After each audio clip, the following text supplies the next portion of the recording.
voor hom en sê, Here, ek erken, ek het U nodig. En dit is deel van dit waaroor ons op die oomblik praat, oor belydenis. En vanmôre spesifiek wil ek praat oor die krag van belydenis. Die krag van belydenis. Nou, ons kan 'n paar goeters gesê het, ons kan gesê die uitkoms van belydenis, ons kon gesê die destinasie, of ons kon gesê die resultaat, want dit is eintlik wat dit is, dis waar ons op die einde van die dag uitkom wanneer ons bely.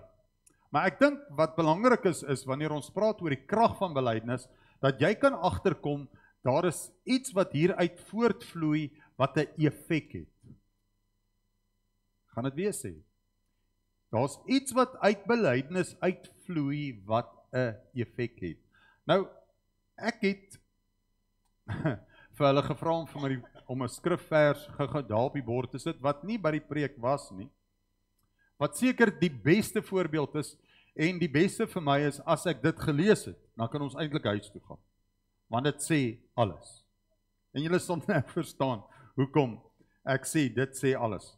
Nou kom ons sal julle net vir my, net daar uitgaan, en dan net na die vers toe gaan. Sorry, die foon gaan elke keer terug na die bokant toe, dan moet ek nou eers weer terugkom. Nou, julle ken sekerlik die verhaal van die verlore seun.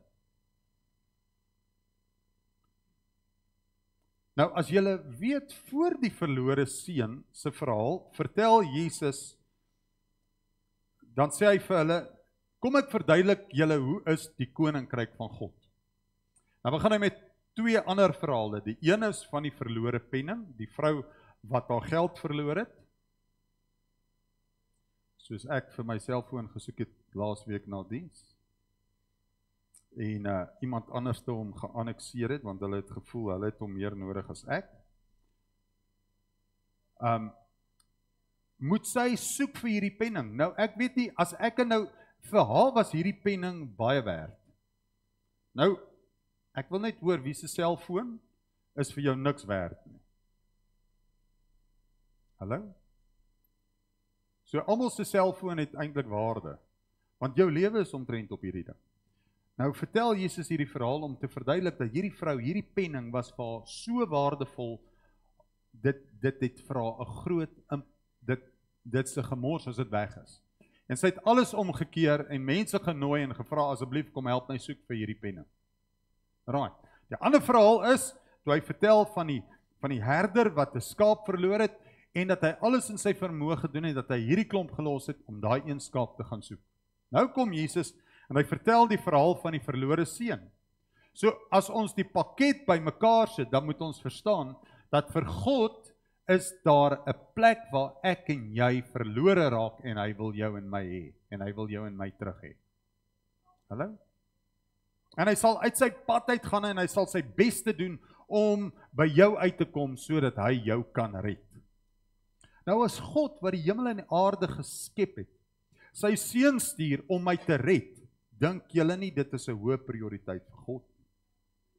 Ek wil hê daai gedagte moet by jou insink vanmôre. God het my so lief, dat hy sy enigste seun gestuur om my te kom red. So dis nie 'n eenvoudige, en ek dink partykeer is daar mense wat dit baie ligtelik maak, dat weet jy wat, jy moet net 'n gebedjie opsê, en dan sê jy nou, kind van liewe Jesus, want jy het nou die gebedjie gesê. But it doesn't stop there. Dit is nie net van, ek kom net en ek sê, Here, ek is 'n sondaar, ek het nie nodig, en nou gaan ek net aan met my lewe, en ek doen net wat ek wil. Julle sal nou verstaan hoekom ek dit sê. Nou weet julle dat hierdie seun, het dit wat sy pa vir hom gegee het, wat waardevol is, sy erfdeel, het hy gaan uitmors, en hy het dit nie sommer net gaan uitmors en verloor nie. Hy het dit letterlik, opsetlik gaan uitmors. En opgemors. Partykeer wonder ek of dit nie is waar die erfgeld, die swerfgeld se aanhaling dalk van vandaan kom. Want sien hy, dit wat hy ontvang het, wat vir hom eintlik nie waarde het, nee, hy so min waarde daaraan geheg, dat hy dit gemors het, dat hy dit heeltemal verloor het. En dan wanneer hy op Tamatie straat sit, down and out, op sy laaste, sit hy en hy moet varke oppas, wat vir Jode baie vernederend was. Want Jode het nie geraak aan varke nie, want varke is onrein. En dan sê hy, miskien, wat vir my ongelooflik is in in Lukas 15 vers 17 sê hy het uiteindelik tot sy sinne gekom. Hy het bygekom, hy het 'n besef gekry. En wat vir my seker een van die goeders is wat my verstand te bowe gaan, dat hy sien en agterkom en sê, die gehuurde ouens in my pa se huis word beter behandel as wat ek behandel word.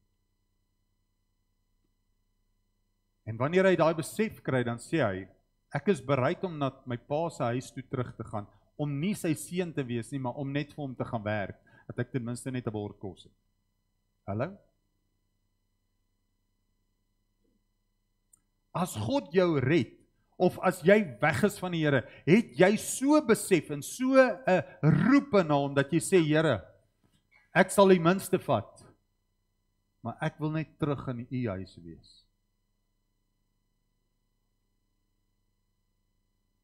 Ek het al van meer as een pastoor gehoor wat geval het, en hy die bediening uit is, en langs die pad, daar roep hulle uit, dan sê hulle, as ek net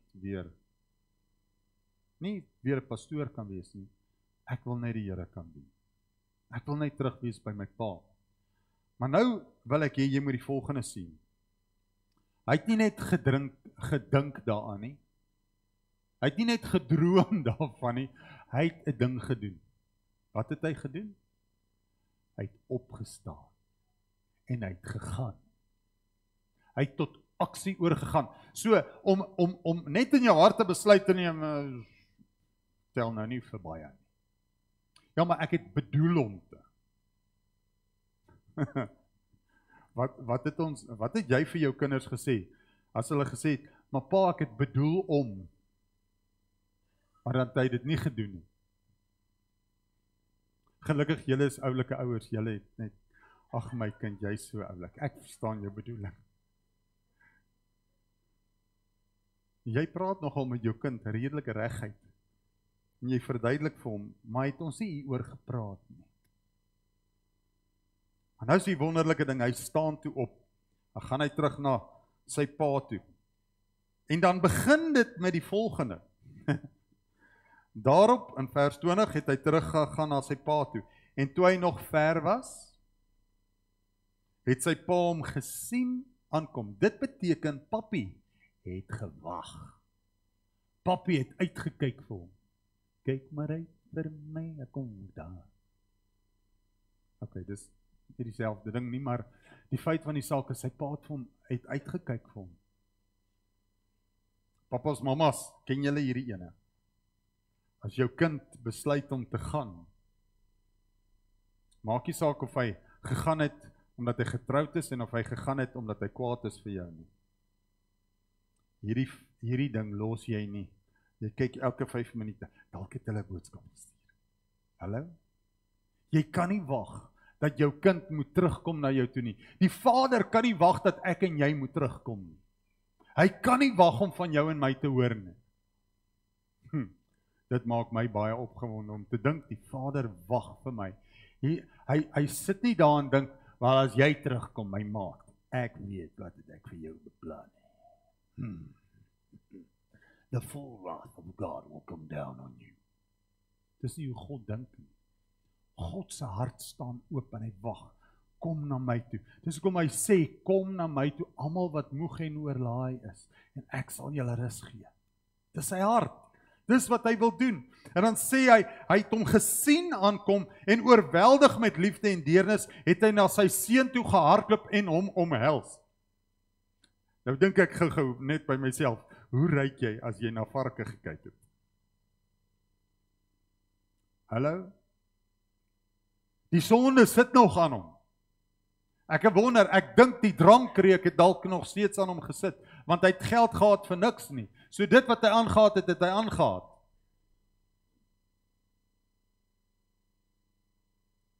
Partykeer dan sit die skuld en die sonde aan ons vas, maar ons Vader verwelkom ons nog steeds. Want hy wag vir jou en my. En dan begin die seun met sy erkenning, met sy belydenis. Hy sê, Pa, ek het gesondig teen die hemel en Pa. Dis my ongelooflik dat Jesus die storie vertel en sê, hy het nie net vir sy pa gesê, hy het teen hom gesondig nie. Ernsste binne in alles het hy agtergekom, as sy sonde is nie net teenoor die persoon nie, maar is teenoor die Vader in die hemel ook. En ek wil hê, jy moet dit binne die konteks van belydenis verstaan. Daar's baie keer wat ons moet regmaak met mense, maar in dieselfde asem, as gevolg van my attitude en goed wat ek gesê het, moet ek met die Vader ook regmaak, want dit is nie net die mens teenoor wie ek gesondig het nie. Want die Vader het vir my gevra dat ek moet in vrede leef met ander mense. Hallo? So God se hart is dat ons met hom ook moet regmaak. Dan sien nie die herstel moet nie net tussen mense wees nie, maar dit moet met God ook wees. Dan sê hy vir hom, ek het gesondig teen die hemel en Pa, en dan sê hy, ek is nie langer werd om Pa se seun genoem te word nie. Sien julle ons menslike konteks? Ernsste langs die pad verloor jy die reg. Hallo? So ons aanvaar en ons verstaan dat sonde veroorsaak dat ek nie meer die reg het om God se seun of my Vader se kind te wees nie. Ons verstaan dit. Wat wonderlik is dat hy besef, dit is wat dit is. Maar, en dis nou waar die krag of die resultaat. En dis hoekom ek sê, as ek hier klaar is, kan ons eintlik huis toe gaan, want dat ek eintlik gedeel wat ek wou deel.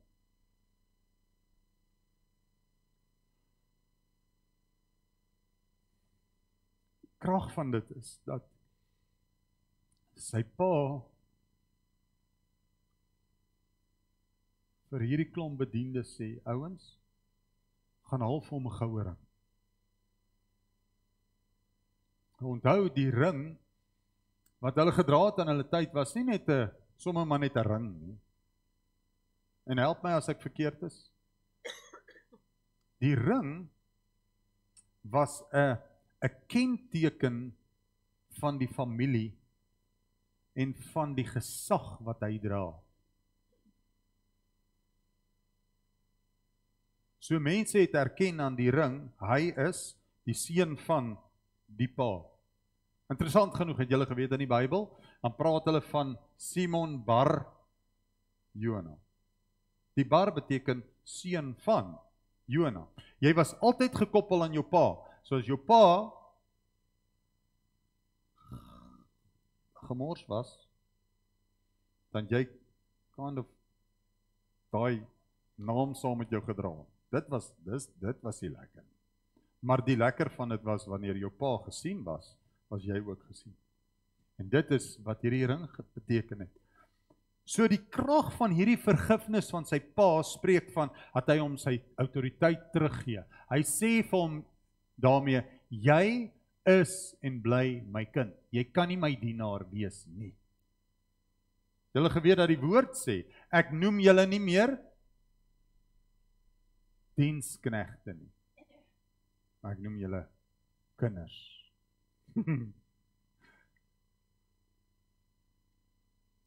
Ek moet myself nou lekker hierso vasbakkel, want ek wil eintlik op en afspring. Om te dink dat God, ten spyte van my skuld, wanneer ek kom en bely, hy vir my sê, jy is nog steeds my kind. Ek sien jou nie net, ek sien jou nie as 'n dienaar nie. As mense wat 'n issue daarmee het, as ons sing, I am a friend of God. God noem jou sy kind. En sy diens, en sy vriend. bedoelende, jy's naby aan my.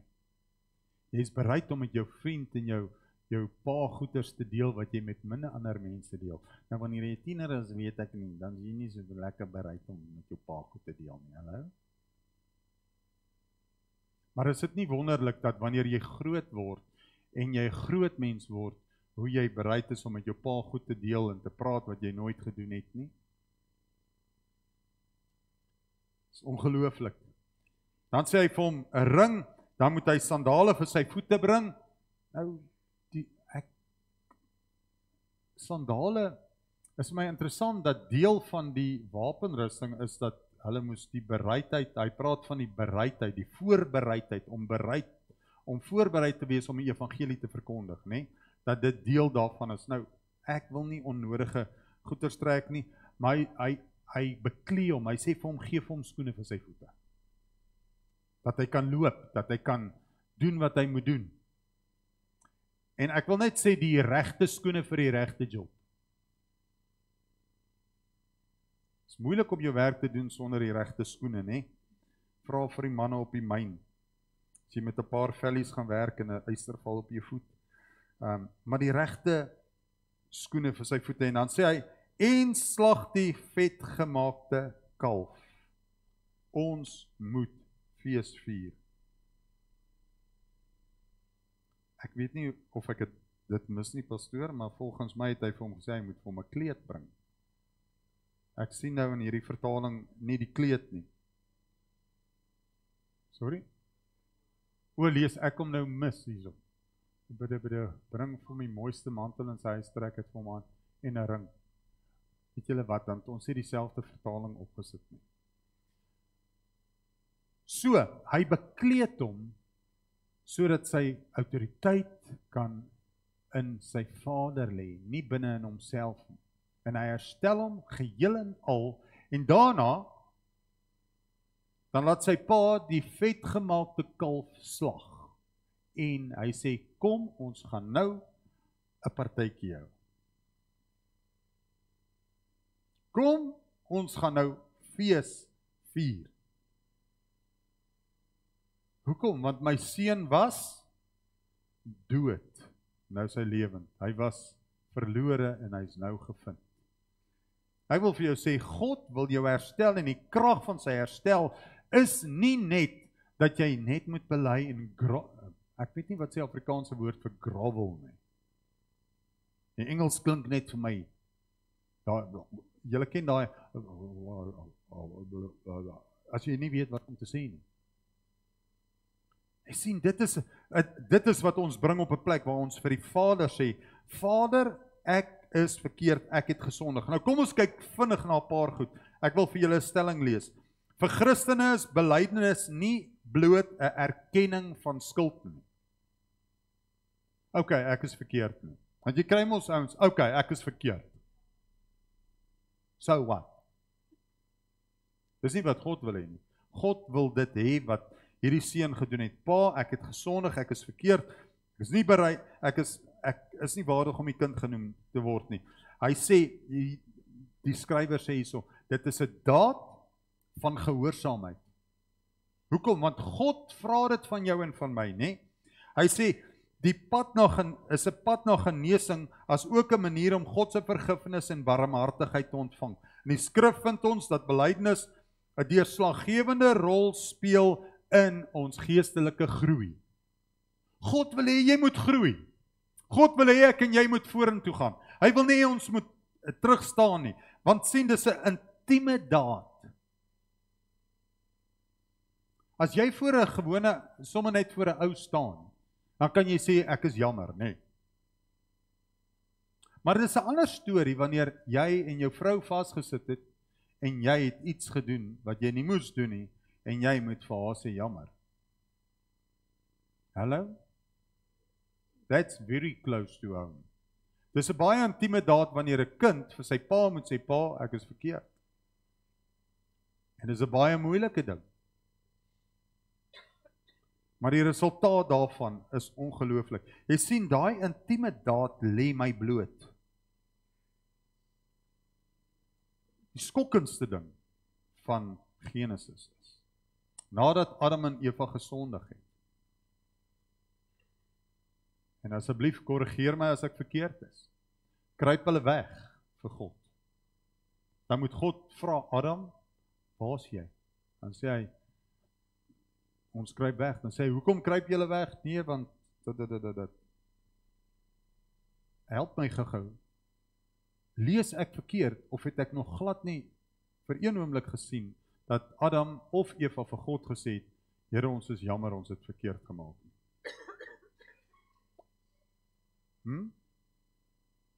En tog herstel die Vader hulle, sonder dat hulle een keer jammer gesê het.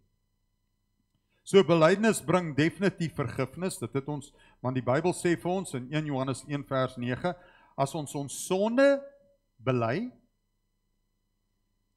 is hy, die Vader, God, is getrou en regverdig om ons sondes te vergewe en ons van alle ongeregtigheid te reinig. Weet julle wat wonderlik? Wanneer ek vir God sê jammer en ek by hom uitkom en ek het berou in my hart, dan vat hy my skuld weg. Dink 'n bietjie, dit wat verkeerd is, het hy weggevat. Toe hierdie seun daar staan, toe sê hy vir hom, uit met hierdie klere, hier's vir jou 'n nuwe kleed, 'n kleed van geregtigheid. 'n kleed waarin mense kan herken, jy's my kind. En dis wat belydenis doen. God vergewe my. Dit neem die oordeel en dit neem die skuld weg.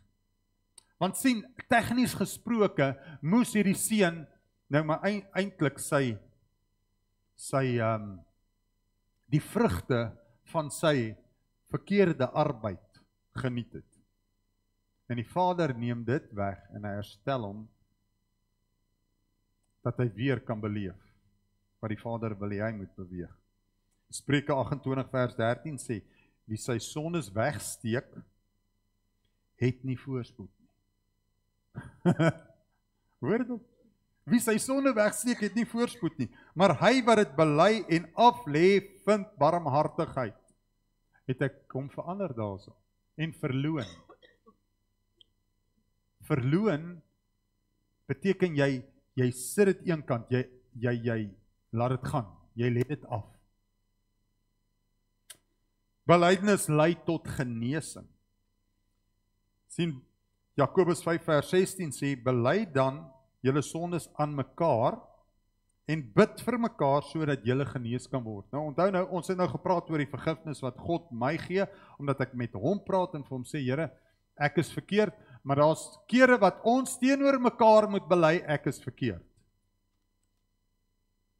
En nou sê die woord hierso, wanneer ek daardie belydenis doen teenoor jou en sê ek is verkeerd, dan bring dit vir my genesing. Weet julle hoeveel mense, omdat hulle nie kan vergewe, of omdat hulle teenoor iemand anders te kan bely, ek is verkeerd nie, sit letterlik met siek liggame.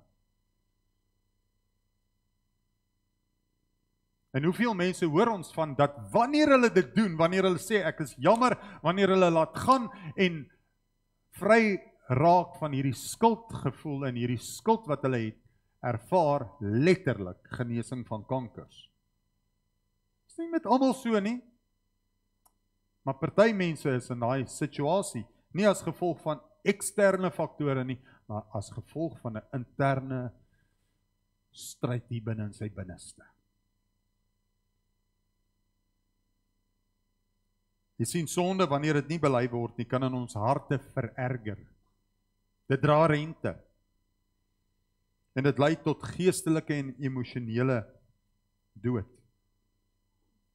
Belydenis versterk ons verhouding met God. Onthou julle laasweek toe ons gepraat het oor Dawid wat sê, skep in my 'n rein hart. Later as jy lees in daai gedeelte, dan sê hy, hoe sal ek ooit in u teenwoordigheid kan staan en met vreugde u naam kan loof as ek weer aan my sonde herinner moet word. Sien wat God doen is, wanneer hy jou sonde wegvat, dan vat hy sommer die gedagte ook daarvan uit. Hy onthou dit nie meer nie. Dis wanneer ek die hele tyd praat daaroor, dat hy dit weer hoor. Hoe slim is ons partykeer? Here, vergewe my. Ok, as jy vra, Here, vergewe my, maak dan klaar daarmee en sit hom weg en gooi hom weg en soos wat die Here jou sonde verwyder, so ver soos die ooste van die weste. Maar hemel weet, ons het, ek weet nie, ons het lang afstand vervoermiddels, want ons gaan haal dit weer.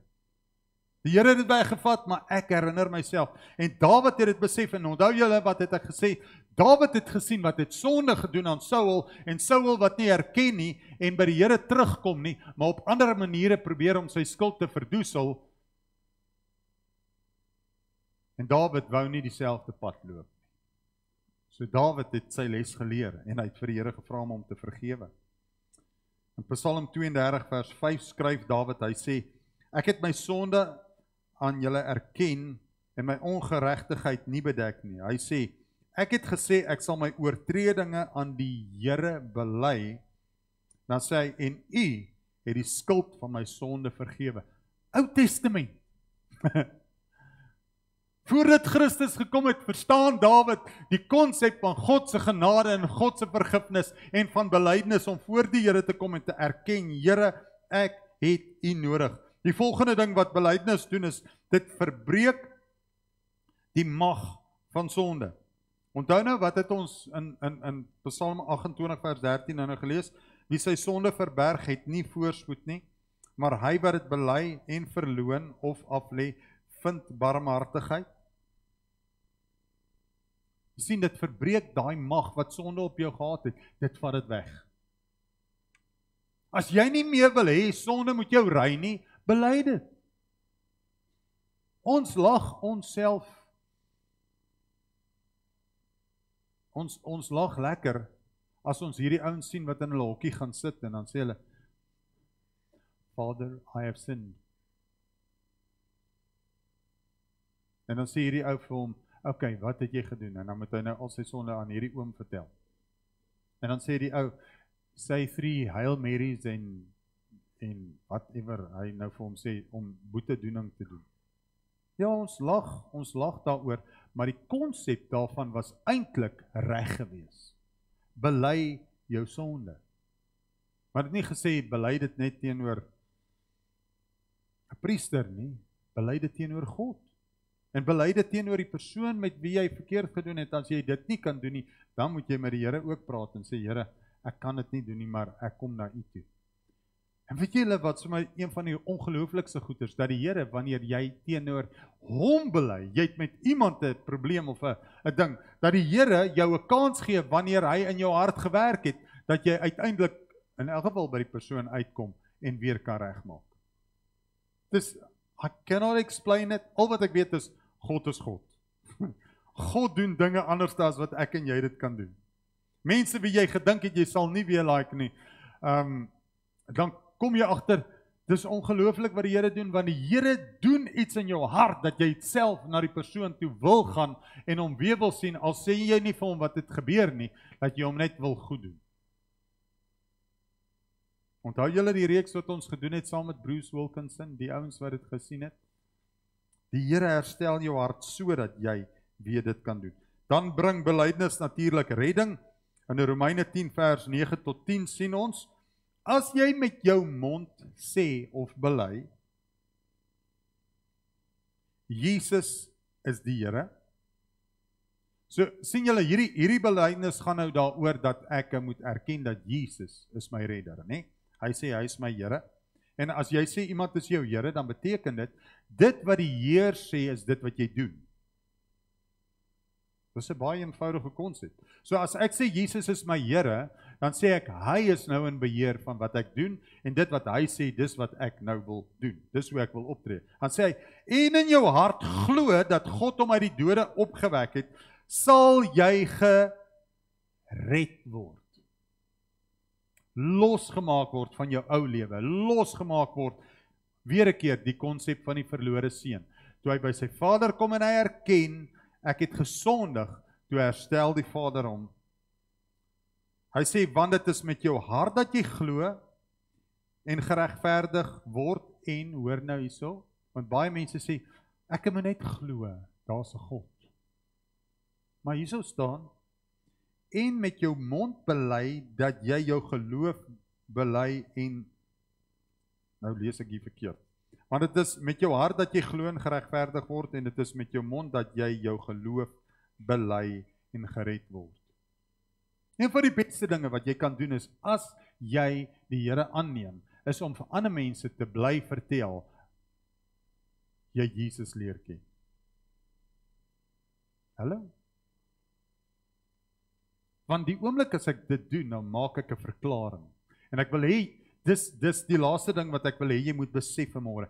Wanneer jy bely en 'n uitspraak maak, dan is dit in die geestelike. As ek nou bietjie weird kan raak.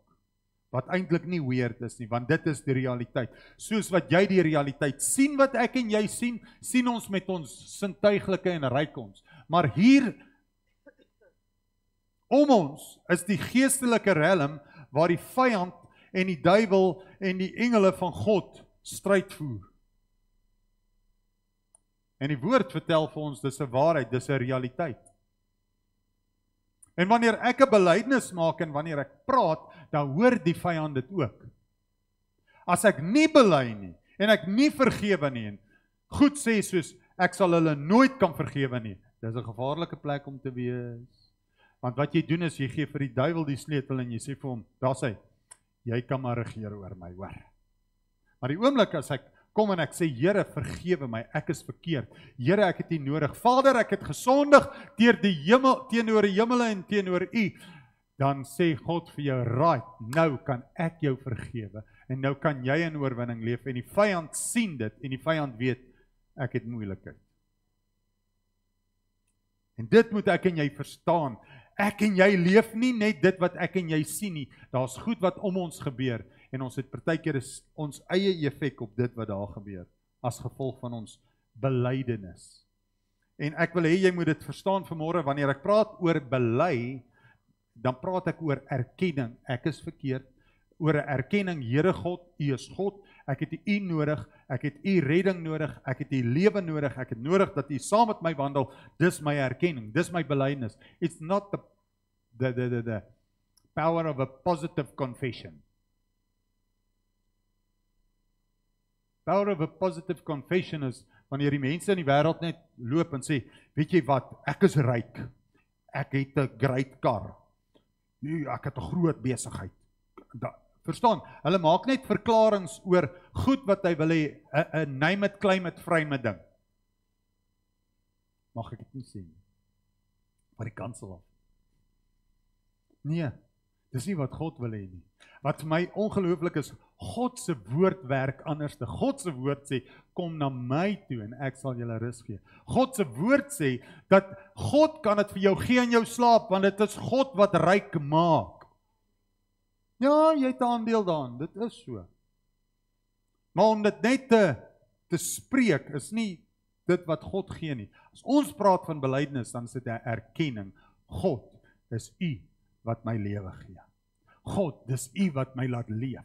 Dis U wat my laat sing. Dis U wat my laat opstaan in die môre. Dis U wat my opgewonde maak. Dis U wat my op 'n plek bring waar ek in oorwinning kan leef. Ten spyte van my omstandighede. En mag jy weet en ervaar, dat wanneer jy teenoor God jou, nie net jou skuld bely nie, maar jou afhanklikheid bely, want dit is deel van dit. Dawid, wanneer hy voor God staan, dan sê hy, Here, skep in my 'n rein hart, en gee vir my weer op standvaste gees, want hy erken, God moet dit doen. Hy kan dit nie self doen nie, but hy had to speak it, hy moes dit sê met sy mond. Baie mense sê, ek moet net nie hard praat nie, want nou hoor die duiwel dit wat ek sê. Dalk nie die duiwel nie, dalk een van sy trawante hoor dit, want die duiwel is nie alomteenwoordig nie, God is. Maar die duiwel en sy trawante is nog steeds onderworpe aan God. So as jy erkenning gee aan God, as jy die Here aanroep, as jy sê, Here, ek is verkeerd, dan vat jy die mag van die vyand weg. Hoor jy dit? Jy vat Die vyand se mag weg en jy gee jouself aan God se hand. En dis mos nou 'n lekker plek om te wees. Dis 'n goeie plek om te wees.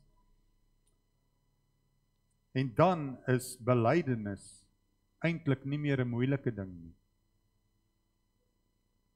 Belydenis is gewoonlik 'n moeilike ding as ek dink ek is baie oulik. As ek dink ek is reg. Daar's min dinge in die lewe wat so aan 'n ou se lyf vat. As wanneer ek of iemand anderste voel, ek is die man. Ek is reg. Jy kan vir my niks vertel. Is lekker om sulke mense te ken, nee. Nee. God hou ook nie van 'n trotse hart nie. God praat van hy soek 'n sagmoedige gees. Hy soek iemand wat oorgegee is aan hom, sodat hy in daai hart kan werk. 'n Sagte. As 'n lied wat sê, gee my 'n hart om U te loof, 'n hart van sonde vry. 'n Sagte en 'n gebroke hart. Gee my 'n hart soos U. Dis wat God graag wil hê. Wil jy nie saam met my staan nie en dan wil ek vir jou vra, staan saam met my asseblief. Dan wil ek vir jou vra, dit wat ons aan die begin gesê het, dat jy jou hart saam met my voor God gaan buig vanmôre en sê, Here, Vader, ek kom na U toe, en ek wil soos hierdie verlore seun sê, ek weet ek het gesondig, en ek weet ek is verkeerd, maar dankie dat U seun vir my gegee het, sodat ek lewe en oorvloed kan hê. En Here, ek wil vra dat U in ons harte sal werk, dat ons harte U sal volg. Here, help ons om te erken as daar nog van hierdie vuil klere is wat ons dalk aan het, dat ons sal ontslaa raak daarvan en sal toelaat dat U ons beklee met U kleed. Met U kleed van geregtigheid. Here, met U skoene, met U sandale, sodat ons kan wandel in U weë. Here, met U ring wat wys dat ek is 'n kind van God. Ek is nie my eie nie, maar ek behoort aan die koning van die konings, die redder van hierdie heelal. Here, lei ons om te leef in U weë.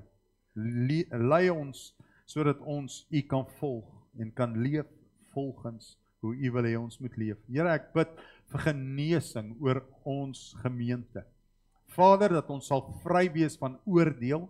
Vader, dat ons sal vry wees van ons verlede. En Vader, dat ons kan wandel in die oorwinning en die vrede van Christus. Help ons om elke dag te erken, ons het U nodig, soos wat ons dit vanmôre ook doen. Ons het U nodig vir ons redding, ons het U nodig vir ons leiding, ons het U nodig sodat ons kan leef daar buite, sodat mense U kan sien. En dat hulle aangetrokke tot U sal wees. Dankie Vader, dat ek ons in Jesus se naam kan vry verklaar, omdat U ons vrygemaak het. Amen. Amen.